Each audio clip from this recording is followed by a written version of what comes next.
Hi, welcome to the Times of Israel's Daily Briefing. It is Wednesday, August 27th, and I'm Jessica Steinberg. I'm speaking today with political correspondent Tal Schneider and health editor Diana Bletter, who also does reporting from the North. Hello to you both. Hi, Jessica. Hello. Hi there. It is day 691 of the war. After Tuesday's nationwide protests across the country and in Tel Aviv Hostages Square for the hostages, opposition leader Yair Lapid said this morning that top-level hostage mediators called him to ask why Prime Minister Benjamin Netanyahu has not responded to the latest proposal for a hostage deal.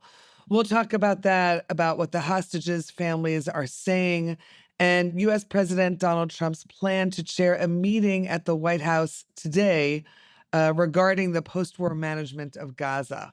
We'll also talk about a Druze war room to help their brethren in Syria and groundbreaking bacterial research that could help women's health. Stay with us.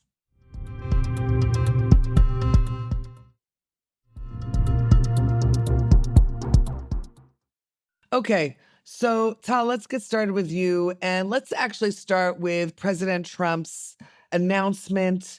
This is after saying a couple of days ago that the war in Gaza would end in 2 to 3 weeks. Then there's a statement that comes out last night that says there's going to be a high-level meeting in the White House today, Wednesday, looking to planning of the post-war management of Gaza, something that we haven't really heard U.S. administration say in a while.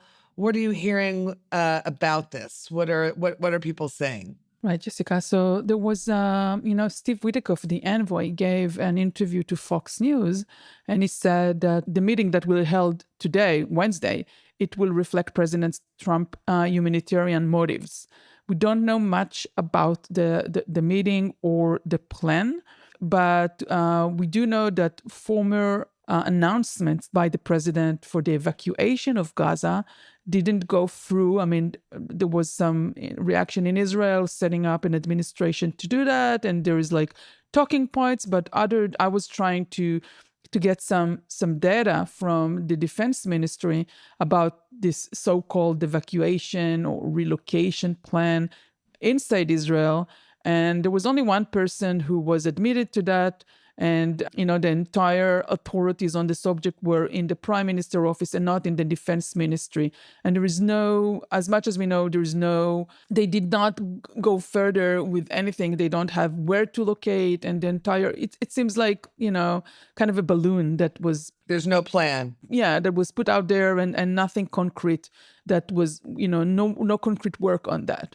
So I suppose, Trump is trying to figure out who will manage the day-to-day lives of 2 million people. There's education systems, sewage, electricity, water, food, nutrition, hospitals. It seems the region is in such ruins and destruction. And I understand from the White House that cannot go on like that. And he cares, according to what we hear about the humanitarian issue, but he doesn't dictate to Israel what to do on the defense front.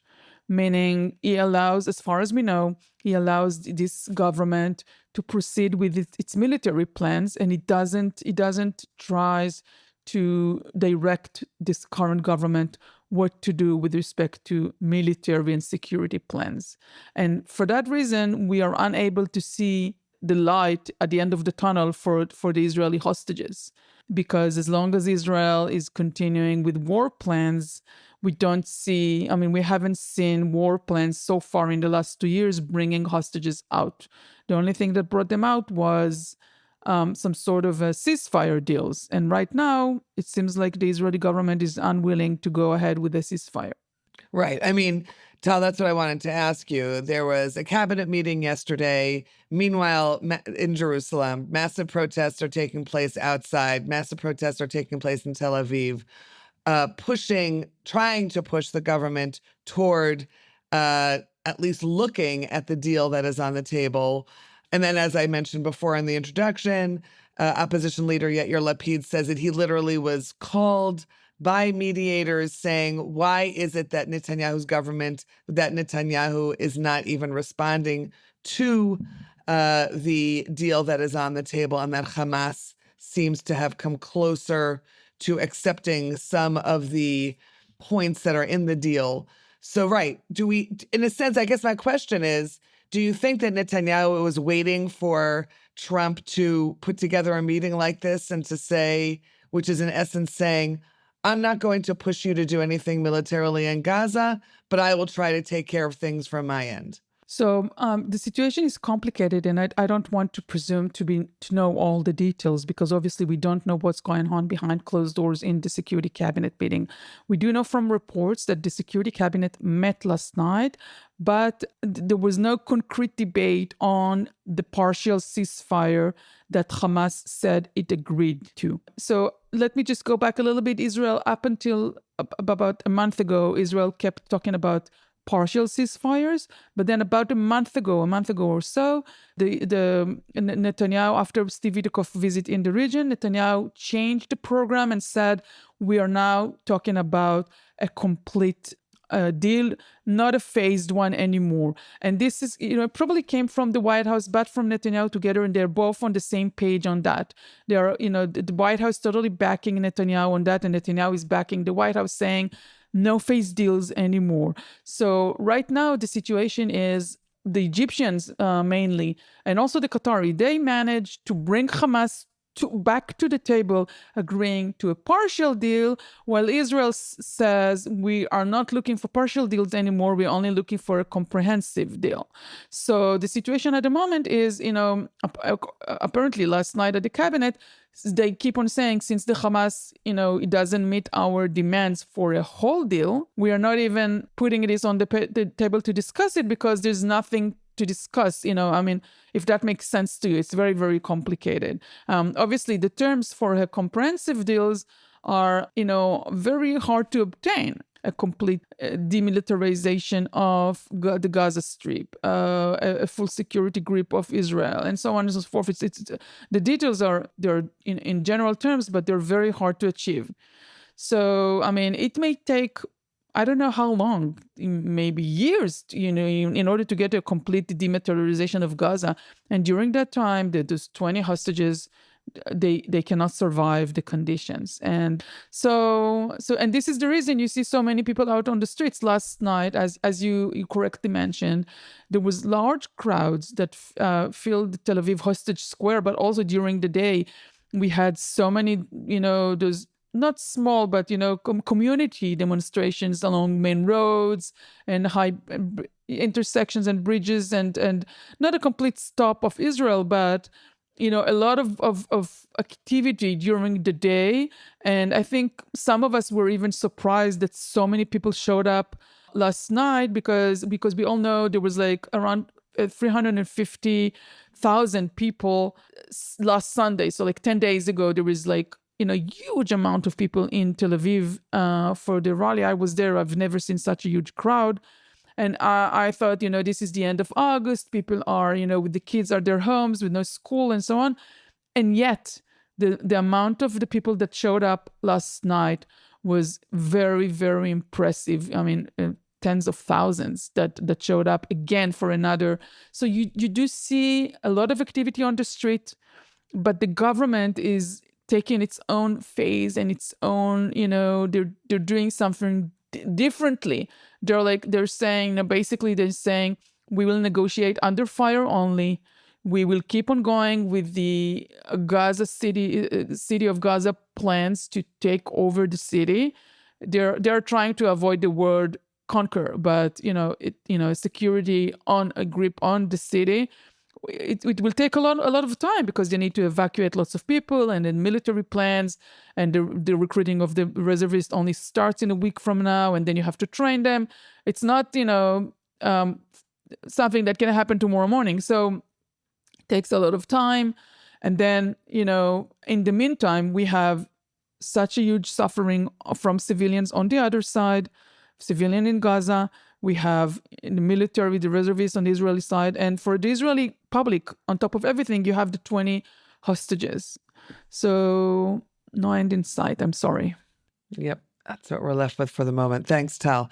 We're going to take a quick break. When we're back, we'll talk to Diana about some of her reporting of late. Stay with us.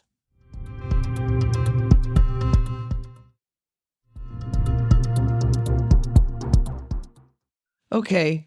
Diana, so tell us about this Galilee War Room, as you termed it, startup nations Druze mobilized to help their Syrian brethren, their Druze brethren in Suwaida in Syria, who have been undergoing torture and killings and terrible situations.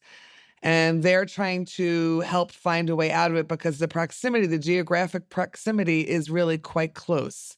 So tell us about what you saw and heard on that reporting. Thank you, Jessica. Well, there's a Druze village called Julis, and they've set up a startup war room.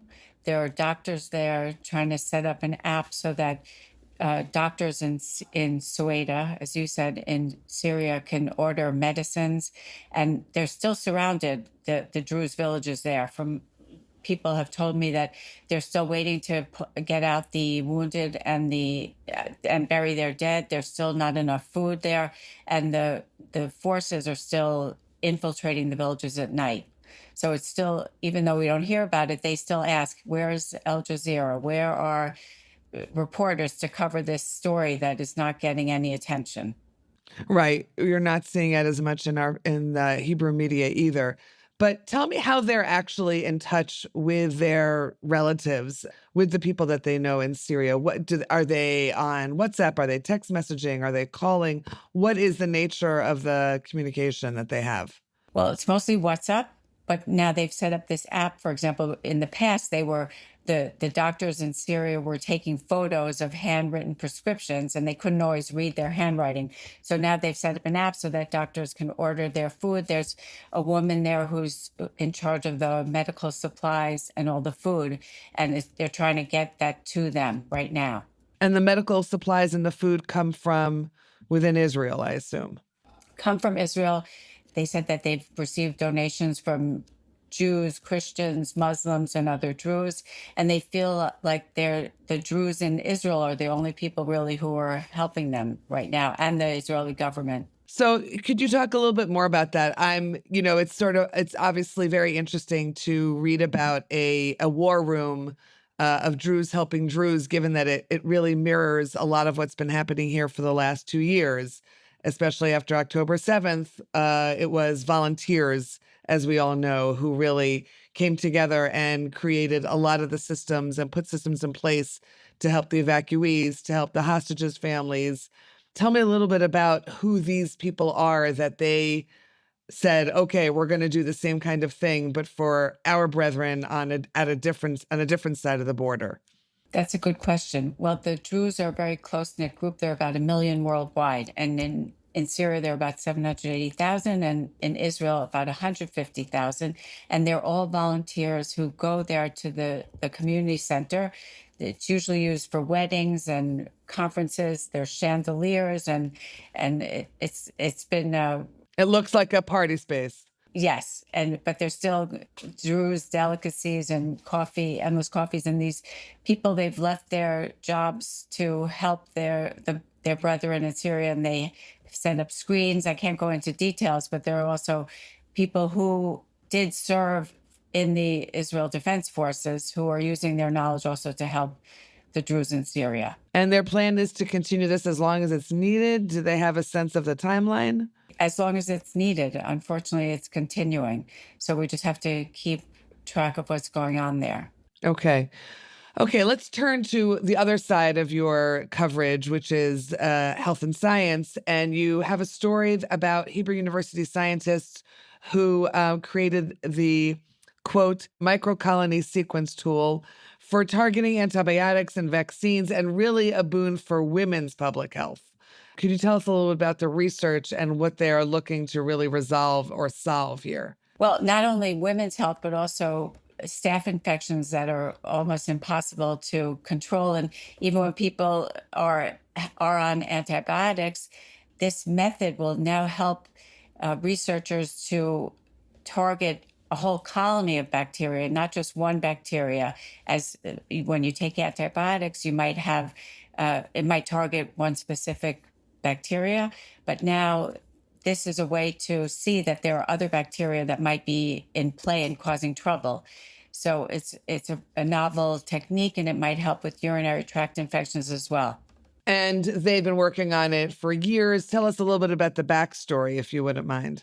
It's researchers at Hebrew University, and they work in a microbiology lab, and they're interested in helping public health and doing what they can to increase the effectiveness of antibiotics and vaccines. And just to finish on another bit of good news, which we really don't have enough of lately, you also reported on a groundbreaking spinal cord transplant, I believe, surgery that hadn't happened before and that really could change different kinds as people recover from different kinds of injuries. You want to tell us more about that?